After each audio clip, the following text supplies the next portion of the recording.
सभी साथियों को मेरा नमस्कार।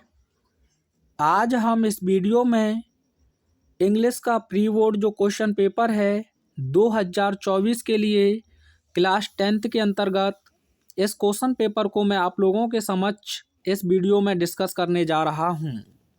समय 3 घंटे 15 मिनट और पूर्णांक 70 अंक का है। इसमें आपको निर्देश दिए हैं। फर्स्ट निर्देश है आपका ऑल क्वेश्चंस आर कंपलसरी, यानी कि सभी प्रश्न करना अनिवार्य है। सेकंड है कि this question paper is divided into 2 sections, यानी कि यह प्रश्न पत्र 2 खंडों में विभाजित है। और यहाँ कह रहा है कि जो सेक्शन ए है यह पूरा का पूरा मल्टीपल चॉइस क्वेश्चंस पर आधारित है, यानी कि MCQ आपसे सेक्शन ए के अंतर्गत पूछे गए हैं और इन MCQs का आंसर आपको OMR पर फिलअप करना है। सबसे इम्पोर्टेंट बात ये ध्यान रखनी है साथियों, OMR पर आपको बोर्ड एग्जाम में ना तो जो ब्लेड होता है उसका यूज करना है, ना ही वाइटनर का यूज करना है। सेक्शन भी आपका डिस्क्रिप्टिव है, यानी कि इसमें आपको लिखित में आंसर देने हैं और प्रत्येक क्वेश्चन के समक्ष उसके अंक उल्लेखित किए गए हैं। सेक्शन ए आप देख सकते हैं MCQ पर आधारित है। तो सबसे पहले read the following passage carefully, यानी कि इस पैसेज को आपको सावधानी पूर्वक पढ़ना है। फिर जो आपसे क्वेश्चंस पूछे हैं उनके आंसर आपको बताने हैं। तो इस पैसेज को आप अच्छे से पढ़ सकते हैं और क्वेश्चन नंबर 1 से लेकर 3 तक इसी के आधार पर आपको आंसर देने हैं। तो इसमें आपका पहला क्वेश्चन है, अकॉर्डिंग टू ओल्ड पीपल, यानी कि बुजुर्ग लोगों के अनुसार the best part of life, जीवन का सर्वोत्तम हिस्सा एज होता है। ऑप्शन ए है रिमेंबरिंग द प्रेजेंट, बी है to forget what happened in the past, C है to repent for what is happening, और डी आपका चाइल्डहुड। तो आप देख सकते हैं ये लोग याद करते हैं और क्या कहते हैं कि जो बचपन है वही जीवन का सर्वोत्तम हिस्सा है। ये देख सकते हैं आप इसका आंसर, ठीक है, ये लिखा है। तो ऑप्शन कौन सा सही होगा इसमें साथियों? डी ऑप्शन आपका बिल्कुल सही है। और ये बात ध्यान रखें, रिपेंट के साथ फॉर प्रपोजिशन का यूज करेंगे। 2023 में ये क्वेश्चन आपसे पूछा गया है, ठीक है। रिपेंट के साथ प्रीपोजिशन क्या लगाना है? फॉर। इसका मतलब होता है पछताना। आगे देखिएगा, यहाँ आपसे पूछा है कि to whom does a child's troubles seem big, यानी कि एक बच्चे की समस्याएं किसके लिए बड़ी प्रतीत होती हैं। तो ये देख सकते हैं आप, यहाँ लिखा हुआ है फादर, यानी कि जो पिता होता है उसके लिए। तो ऑप्शन कौन सा सही होगा? Option A, to a father, यानी कि एक पिता के लिए। अगला है इसमें, which word in the passage is the opposite of endless, यानी कि एंडलेस का आपको विपरीत शब्द इस पैसेज से बताना है। तो इस पैसेज में आप देखें तो शायद मुझे तो कहीं दिखा नहीं है, लेकिन आप अच्छे से इसे पढ़ेंगे तो आपको शायद हो सकता है मिल जाए।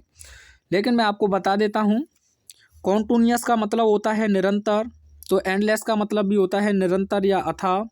टायर्डलेस का मतलब भी यही होता है। तो ऑप्शन आपका जो है बी बिल्कुल सही है, फाइनाइट।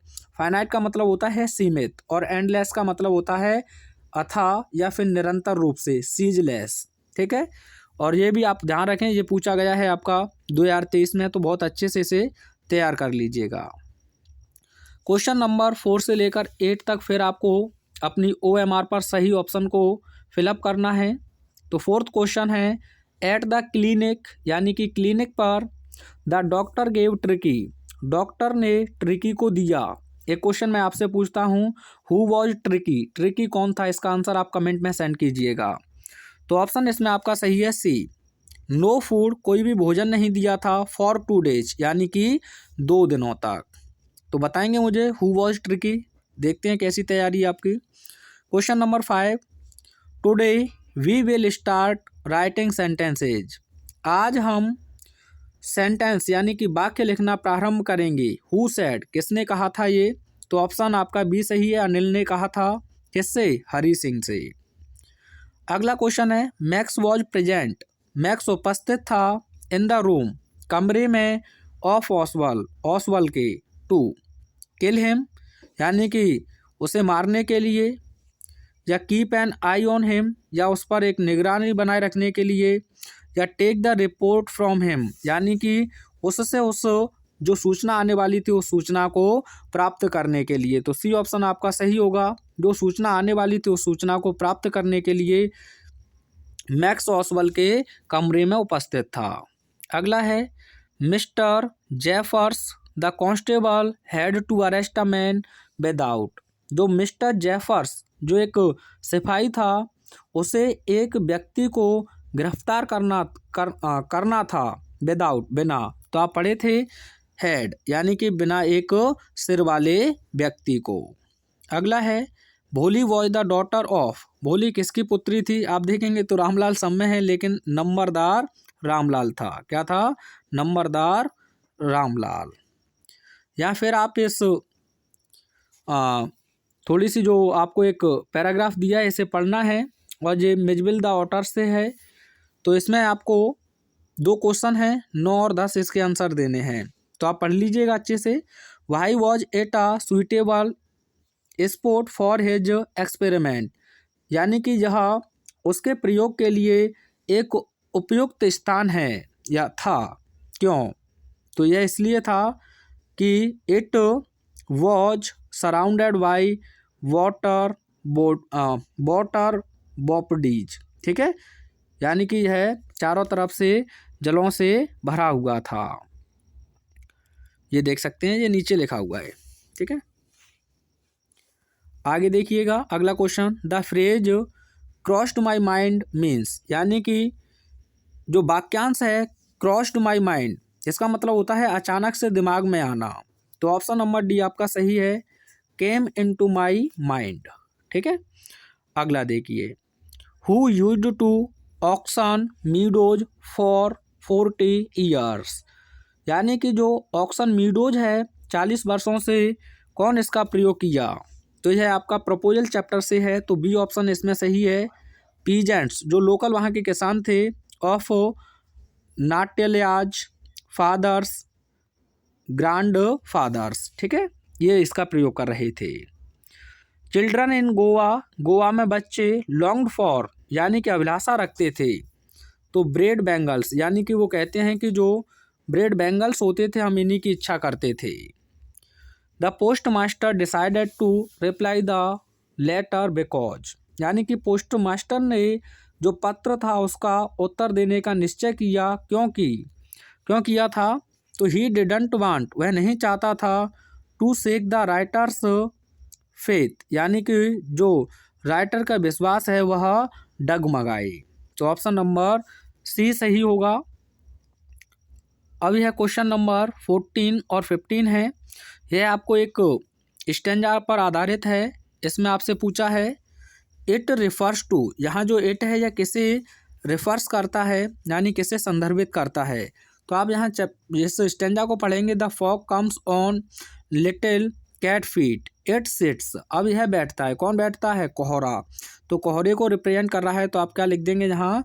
बी ऑप्शन आपका OMR पर बिल्कुल सही फिलअप करेंगे। Question number 15, where does it settle over, यानी कि जो इट है अर्थात कोहरा है वह कहाँ बैठता है? तो आप ये देख सकते हैं हार्बर एंड सिटी। तो ऑप्शन नंबर कौन सा सही है बताइएगा जरा। Option number A.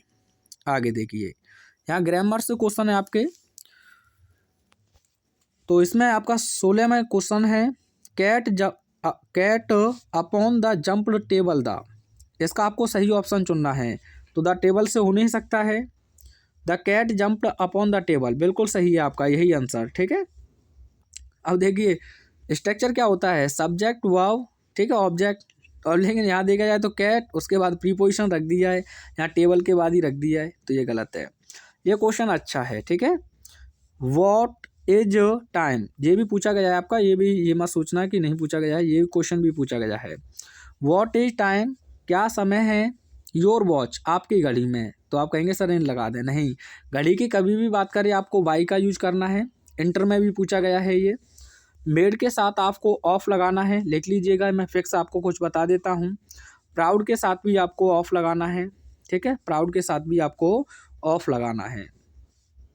आगे देखिए, ही sold off his house last month, वह अंतिम महीने अपने घर को बेच दिया, एंड अ न्यू वन, और एक नया। तो इंग्लिश को लेफ्ट टू राइट पढ़ते हैं। तो यहाँ देखा जाए तो ये पास्ट इंडेफिनिट में है, तो आगे भी आपको पास्ट में ही टेंस चाहिए। तो ये तो बिल है, इसका कोई फर्क पड़ने वाला नहीं है। ये प्रेजेंट में ये चलेगा नहीं, आईएनजी फॉर्म वगैरह हेल्पिंग वर्ब के आप लिख नहीं सकते हैं। तो ऑप्शन नंबर फर्स्ट सही है, यानी कि बोल्ड। वैसे भी बोल्ड का सेकंड फॉर्म है। वी मस्ट हेल्प, हमें मदद करनी चाहिए, पुअर। अब यहाँ पुअर को आप एज अ एडजेक्टिव लिखेंगे तो इसका कोई सेंस निकलने वाला नहीं है। और आप जानते हैं ए और एन इंडेफिनेट आर्टिकल होते हैं। अगर यहाँ मैन होता तो आप इनमें से पुअर के अकॉर्डिंग ये लगा देते, ठीक है। लेकिन अब आपको वर्ब के बाद में ऑब्जेक्टिव केस लिखना होता है। तो ऑब्जेक्ट या तो नाउन बनेगा या प्रोनाउन बनेगा, पुअर तो एडजेक्टिव है। तो ऐसी स्थिति में हम करते क्या हैं, एडजेक्टिव से पहले दा लगा देते हैं, वही हमारे लिए नाउन इक्विवेलेंट हो जाता है। तो ऑप्शन नंबर इसमें बी सही है। ये क्वेश्चन भी पूछा गया है 2023 में आपका। सेलेक्ट मिस स्पेल्ड वर्ड्स, इसमें गलत मीनिंग है, उसे आपको छांटना है। तो देखा जाए तो साथियों अचीव की स्पेलिंग भी गलत है। अचीव की स्पेलिंग बताइए क्या होती है, ये, ठीक है। और यहाँ रिसीव में से आपकी पूरी ही मीनिंग गलत है, तो आप देख लीजिएगा जनाब, ठीक है, अपने हिसाब से। ये आपको एक अनसीन पैसेज है, यह बहुत कारगर होगा। तो आप बना सकते हैं, भाई बॉय द शॉपकीपर सरप्राइज। जो शॉपकीपर था वह क्यों सरप्राइज हुआ, तो सबसे पहले यहीं से बनाया आप, द शॉपकीपर वॉज सरप्राइज। और वाई से पूछा है तो बिकॉज से जोड़ दें, ठीक है। The shopkeeper was surprise because. अब बिकॉज के बाद देखिए क्यों हुआ था वो आश्चर्यचकित, तो आप यहाँ देखेंगे, ठीक है, ये लिखा हुआ है एट दिस। तो आप यहाँ लिखेंगे बिकॉज, क्योंकि he purchased all the birds from shopkeeper and set them free, ठीक है। यह आपका आंसर हो जाएगा। तो कैसे, अच्छा इसमें एक पहला क्वेश्चन तो छूट ही गया है। What did the king do when he found out that the man was innocent, यानी कि राजा ने क्या किया जब उसने पाया कि वह व्यक्ति निर्दोष था। तो आप लिखेंगे यहाँ, ये लिखेंगे, तो बनाइए यहाँ पहले, सबसे पहले वहन द किंग, वहन से लिखेंगे, ठीक है। वहन जहाँ भी आपको दिखे यहीं से लिखेंगे वहन, और ही को हटाएंगे। The king find out that the man was innocent, तो he gave him a sum of money and set him free. यहाँ हेम कछु और लिख दिया है, तो ये आपका आंसर हो जाएगा। तो यहीं से बनाएंगे पहले, वहन द किंग फाउंड आउट, जब राजा ने पता लगा लिया, that the man was innocent, कि वह व्यक्ति निर्दोष है। यहाँ आप कॉमा लगा देंगे, फिर लिखेंगे ही, लिख दीजिएगा, gave him a sum of money and set him free. ये आंसर हो जाएगा आपका। दूसरा तो मैंने बता ही दिया है आपको। तीसरा है व्हाट डिड द मैन से टू द शॉपकीपर, तो यहीं से बनाए, पहले आप व्हाट डिड हटा दें, द मैन से का सेड हो जाएगा, the man said to the shopkeeper, comma inverted commas में शुरू, ठीक है। क्या लिखेंगे, यहाँ दिया होगा कहीं ना कहीं, देखो ये लिखा हुआ है, इट नहीं, इफ एज मिस प्रिंट किया है यहाँ के लोकल वालों ने। If you had been in prison like me for no fault, यदि तुम बिना गलती के मेरी तरह जेल में होते तो you would have done the same, तो तुम भी ठीक यही करते। और फुल स्टॉप लगा के कॉमा इन्वर्टेड कॉमाज में बंद कर देंगे। ये इट नहीं, इफ है साथियों, ठीक है। और अगला है विच word in the passage is opposite of sold. Sold का आपको अपोजिट यानी कि एंटोनियम्स बताना है, तो परचेज्ड हो जाएगा। क्या हो जाएगा, परचेज्ड। अभी हमने लिखा था ना, यहीं कहीं लिखा है, बताइए, बताते नहीं है साथियों, ये लिखा है, ठीक है। तो इस प्रकार से आप ऐसे सॉल्व करेंगे। अगर यहाँ मैं बात करूँ तो यहाँ आपको write a letter to your friend asking him to spend summer vacation with you. लेकिन मैं आपसे कहूँगा बोर्ड एग्जाम के लिए इस एप्लीकेशन को तैयार करके जाएं। Write an application to the principal of your college requesting him to make a regular arrangement for evening games. इसके आने के बहुत ज़्यादा चांसेस रहेंगे। अब विजिट टू अ जू, ये भी आप आर्टिकल या ऐसे तैयार करके जाएं, ये 2023 में भी आ जाए, और इसके आने के चांसेस रहेंगे आपके पॉल्यूशन, ठीक है। अगला है 24 क्वेश्चन, इनडायरेक्ट में आपको बनाना है। The teacher said to me where are you going, तो इंट्रोगेटिव है, द टीचर सेड या सेड टू की जगह पर लिख दीजिए asked, the teacher asked me, और WH वर्ड ही आपका कंजंक्शन हो जाएगा, तो वेयर यू को मी से चेंज करेंगे तो होगा I was going, I was going. ठीक है, मिला लीजिएगा, the teacher asked me where I was going. ये आपको पैसे वॉइस में बदलना है। Did you complete your work yesterday, तो जहाँ डिड देखने को मिले तो वॉज या वर्क का प्रयोग करना है, और डू और डाई देखने को मिले तो एज एम आर का प्रयोग करना है। तो योर वर्क सिंगुलर है, डिड हटाइए तो क्या लिख देंगे, was your work, your work, your work. उसके बाद लिख दीजिए completed yesterday why you question mark. Punctuation करना है तो टी कैपिटल हो जाएगी द में, फिर वॉइस के बाद में आप कॉमा इन्वर्टेड कॉमाज लगा देंगे, जैसे आप इनडायरेक्ट में देख सकते हैं ये लगे हुए हैं। ठीक है, उसके बाद डू में डी कैपिटल हो जाएगी और पूरा लिख देंगे फुल स्टॉप और कॉमा इन्वर्टेड कॉमाज में बंद। ठीक है, ये रहेगा। स्टोरी वही बहुत ईजी है। लाल बहादुर शास्त्री भारत के महान पुरुषों में से एक हैं। तो Lal Bahadur Shastri is one of the greatest people या पर्सन्स ऑफ इंडिया। वे भारत के द्वितीय प्रधानमंत्री थे। तो अब यहाँ दे नहीं लिखना है क्योंकि ये लाल बहादुर के लिए आया है, तो आप प्रोनाउन ही लिखेंगे।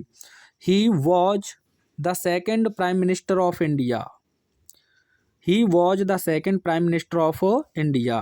वे गांधी जी के सच्चे शिष्य थे। He was true pupils, pupils होती है या डिस्पाइल आप लिख सकते हैं, प्यूपिल्स या फिर डिस्पाइल। ही वॉज ट्रू डिस्पाइल या प्यूपिल ऑफ गांधी जी। वे सादा जीवन उच्च विचार में विश्वास करते थे। मिस प्रिंट बहुत है भाई साहब, ये देखिए क्या वर्ड है भाई साहब, मुझे तो नहीं आ रहा। तो ही believed in simple living and high thinking. ठीक है, ये आप देख सकते हैं। ये भी क्वेश्चंस को आप लगा लीजिएगा एक बार अच्छे से। मिलता हूँ अगले क्वेश्चन पेपर के साथ आप लोगों के समक्ष। ये कैरेक्टर स्केच अवश्य तैयार कर लें, इंपॉर्टेंट क्वेश्चन है आप लोगों के लिए। वीडियो कैसा लगा कमेंट के माध्यम से एक बार अवश्य बताएंगे। Thanks for watching.